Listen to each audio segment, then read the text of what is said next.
Good morning. I've had to slide my computer around this morning because the sun's too bright, which is rather wonderful. I wanted to talk today about in praise of the word and.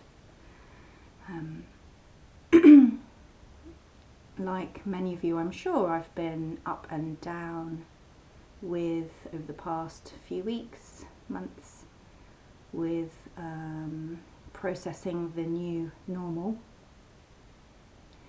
And one of the things that keeps coming back to me is this idea that I am not entitled to have the feelings I'm having or the reactions I'm having because I'm lucky. I'm one of the lucky ones. It is true that I am supremely lucky. I don't have 3 small children under 4 to occupy. I haven't got any children. I've got a little dog. I have the temple garden to wander around in, which is really beautiful, a veg patch to keep me occupied. We have the Malvern Hills just behind our house, so we can legally go on our walk a day up there, up lots of steps, which is probably doing me good. And financially, so far, things are fine. The psychotherapy work that I do to make my living is continuing online. And so really, we have enough food. I have a lovely husband. Really, in some ways, I can't imagine how I could be more blessed. And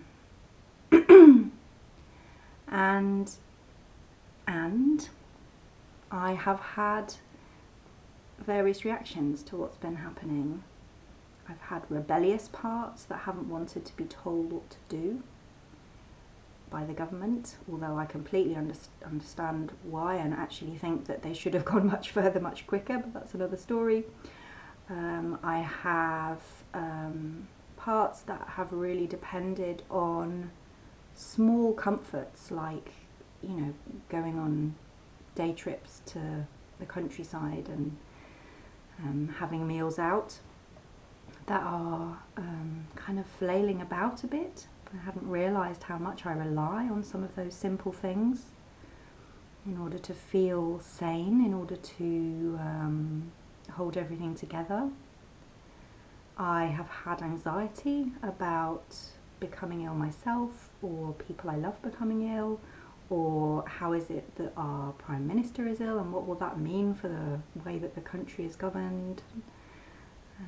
I've had issues with checking the news too often and getting lost on the computer, etc, etc, etc.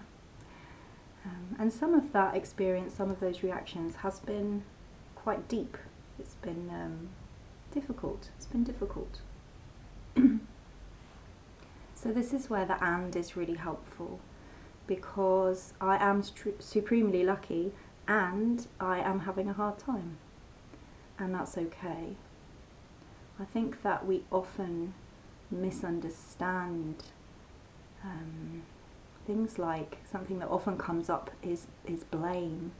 That if the other person didn't mean to be horrible to us, then we're not allowed to be angry at them, or we're not allowed to feel disappointed, or whatever it is we feel. The other person didn't mean to be awful to us, and they were awful, and it's okay to have feelings about that. It's as if we're building a bigger space for the different things that are happening inside us, and that allows all those different things to breathe, to be as they are, rather than being pushed into a different shape or squeezed out. Because when we try and squeeze things out, they just get louder. We know what it's like when someone tries to shut us up, when we've got a really important point we're making. It just makes it bigger. And a lot of us are walking around with lots of big things happening at the same time at the moment.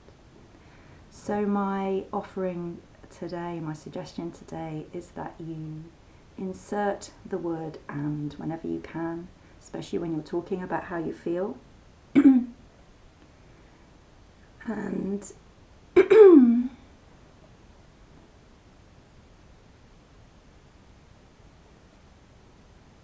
my throat's been making funny noises and I'm going to carry on. And just notice when the opposite happens. Notice when a part of you wants another part of you to shut up, and the effect that has on that part, and then notice what that part does to that part. Just notice the argument happening, and let both bits know that you hear them. Let both bits know that their experience is valid from their own perspective. Even if you can see some different facts from the position that they're coming from, it makes complete sense what they are doing or feeling or experiencing, and that's true for all of us at all times. So hopefully that will enable a little spaciousness around this huge thing that we're all going through together and separately, because we're all having very different reactions and experiences, because we're all different. Thank you for listening, and I hope you have a lovely day. Take care.